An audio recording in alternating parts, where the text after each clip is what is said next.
ዛሬ የሀብታሙ ሰውና አልዓዛር ታሪክ በሚል ርዕስ አንድ አስተማሪ የሆነ ቪዲዮን ይዤላችሁ መጥቻለሁኝ። እስከ መጨረሻው ድረስ እንድታዳምጡት በአክብሮት እጋብዛችኋለሁ።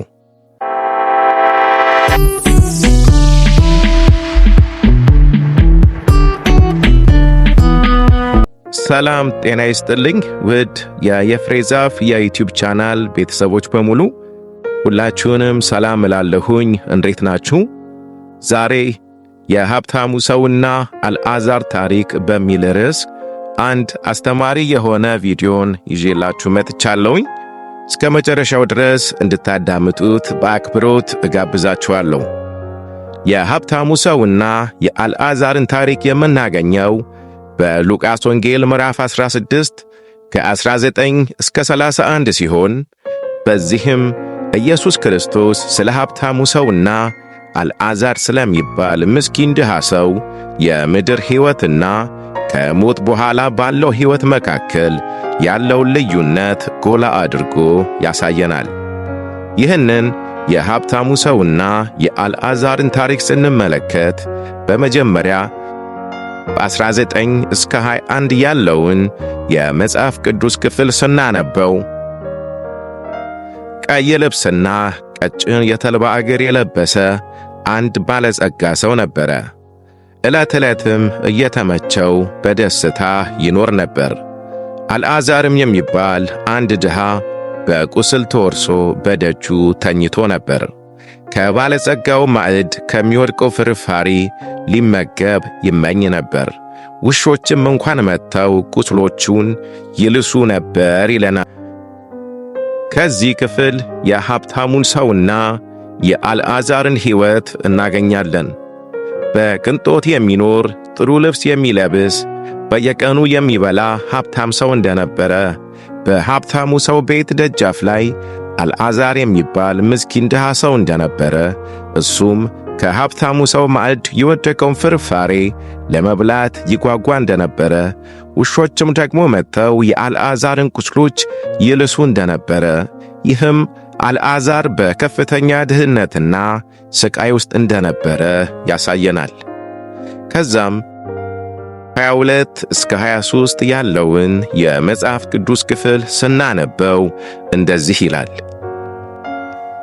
ድሃው ሞተ፣ መላእክትም ወደ አብርሃም እቅፍ ወሰዱት። ባለጸጋውም ደግሞ ሞተና ተቀበረ። በሲኦልም በስቃይ ሳለ አሻቅቦ አብርሃምን በሩቅ አየ፣ አልዓዛርንም በእቅፉ ይላል።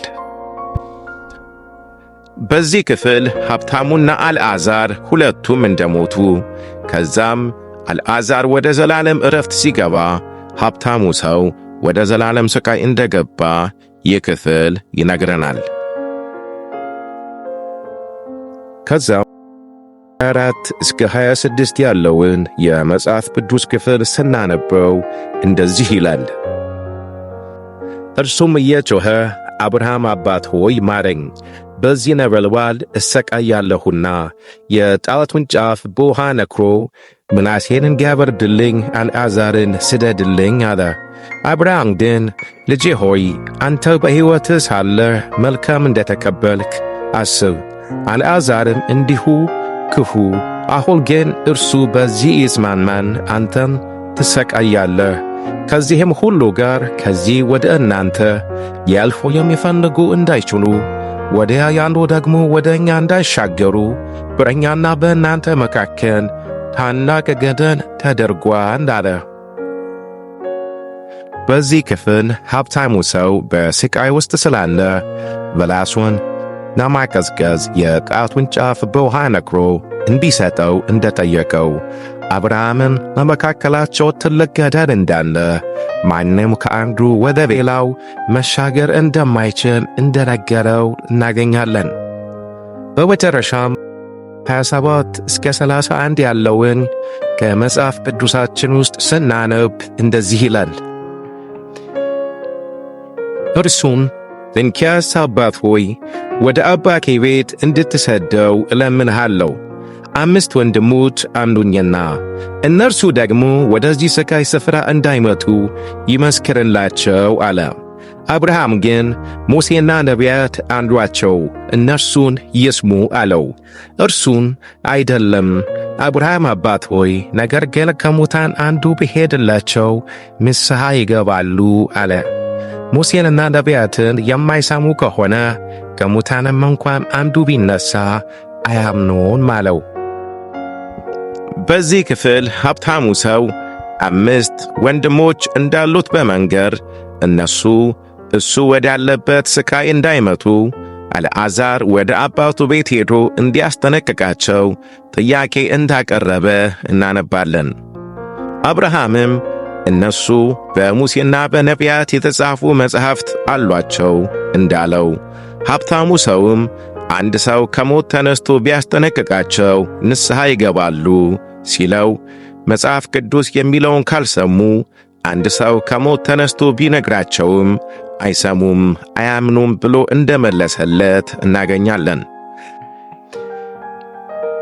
ስለዚህ ከዚህ ከሀብታሙና ከአልዓዛር ታሪክ የምንማረው ትምህርት የመጀመሪያው ከሞት በኋላ ስላለ ሕይወት ነው። ታሪኩ የሚያስተምረን ምድራዊ ሀብትና ምቾት ለዘላለም ሕይወት ዋስትና እንደማይሰጥ፣ እንዲሁም በምድር ላይ የሚገጥሙን ችግሮችና መከራዎች ከዘላለም ሕይወት እንደማይገድበን ነው።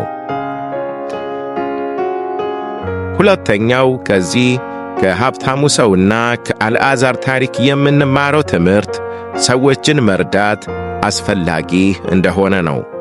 አልዓዛር በሀብታሙ ሰው በር አጠገብ እየተሰቃየ፣ ሀብታሙ ሰው ግን ምንም ርኅራኄ እንዳላሳየው አይተናል። ስለዚህ ሰዎችን መርዳት በጣም አስፈላጊ እንደሆነ ከዚህ ክፍል እንማራለን። ሦስተኛው ከዚህ ታሪክ የምንማረው የእግዚአብሔርን ቃል መስማትና ንስሐ መግባት አስፈላጊ እንደሆነ ነው። ሀብታሙ ሰው አልዓዛር ወንድሞቹን እንዲያስጠነቅቅለት ያቀረበው ጥያቄ ገና በሕይወት እያለን ሳንሞት የእግዚአብሔርን ቃል ማወቅና መስማት፣ ንስሐ መግባትና በኢየሱስ ክርስቶስ በማመን መዳን በጣም አስፈላጊ እንደሆነ ያስተምረናል። ሌላው ከዚህ ክፍል የምንማረው ትምህርት የሕይወትን ፍጻሜ ነው። ይህ ሀብታሙ ሰው የተናገረው ማስጠንቀቂያ የሚያመለክተው ከሞት በኋላ ያለው ሕይወት ቋሚ እና የማይለወጥ እንደሆነ፣ በተጨማሪም ሰው በሕይወት እያለ የእግዚአብሔርን ቃል በመስማት በኢየሱስ ክርስቶስ በማመን በመዳን የዘላለም ሕይወትን ማግኘት እንዳለበት፣ ያለበለዚያ በኢየሱስ ክርስቶስ ሳያምን ሳይድን ከሞተ ነፍሱ ወደ ሲኦል ወደ ገሃነመ እሳት እንደሚገባ ያስተምረናል። በተጨማሪም ሀብታሙ ሰው እንዳለው የእግዚአብሔርን ቃል ለመስማት ፈቃደኛ ያልሆኑ ሰዎች አንድ ሰው ከሞት ተነስቶ ቢነግራቸውም እንደማይሰሙ ከዚህ ክፍል እንማራለን። ስለዚህ የእግዚአብሔርን ቃል መስማት በጣም አስፈላጊ እንደሆነ፣ በቃሉ መሠረት መኖር አስፈላጊ እንደሆነ ከዚህ ክፍል እንማራለን። ይህንን ለማጠቃለል ስንሞክር እዚህ ከሀብታሙና ከአልዓዛር ታሪክ የምንማረው የመጀመሪያው ከሞት በኋላ ስላለው ሕይወት ሲሆን፣ ሁለተኛው ሰዎችን መርዳት አስፈላጊ እንደሆነ ነው። ሦስተኛው የእግዚአብሔርን ቃል መስማት እንዲሁም ንስሐ መግባት በጣም አስፈላጊ እንደሆነ ነው። በመጨረሻም የሕይወት ፍጻሜ ስላለ በኢየሱስ ክርስቶስ በማመን የዘላለም ሕይወት ማግኘት በጣም ወሳኝ የሆነ ነገር እንደሆነ ነው። መጽሐፍ ቅዱስ በሁለተኛ ቆሮንቶስ ምዕራፍ 6:2 ላይ እንደዚህ ይላል፣ በተወደደ ሰዓት ሰማሁ በመዳንም ቀን ረዳሁ ይላልና፣ እነሆ የተወደደው ሰዓት አሁን ነው፣ እነሆ የመዳን ቀን አሁን ነው እንደሚል የመዳን ቀን አሁን ስለሆነ አሁን ባላችሁበት ቦታ ሆናችሁ ወስኑ። ኃጢአታችሁንም ለኢየሱስ ክርስቶስ በመናዘዝ ንስሐ በመግባት ኢየሱስ ክርስቶስን ወደ ልባችሁ ወደ ሕይወታችሁ ጋብዙት። አስገቡት። ይህንን ብታደርጉ ሕይወትን መርጣችኋል። ግን ይህንን ካላደረጋችሁ በኢየሱስ ክርስቶስ ሳታምኑ ከሞታችሁ ሞትን መርጣችኋልና ወደ ገሃነመ እሳት መግባታችሁ ነው። ታዲያ የቱን ትመርጣላችሁ? ሕይወት ወይስ ሞት? ሕይወትን ብትመርጡ ግን ለእናንተ በጣም የተሻለውና ወሳኙ ምርጫ ነው። ከዚህ ከሀብታሙ ሰውና ከአልዓዛር ታሪክ ጥሩ የሆነ ትምህርትን እንዳገኛችሁበት እንደተማራችሁበት ተስፋ አድርጋለሁኝ። እስከ መጨረሻው ድረስም ስላዳመጣችሁት አመሰግናለሁኝ። በያላችሁበት የዓለም ዳርቻ ሰላማችሁ ይብዛ። ተባረኩ።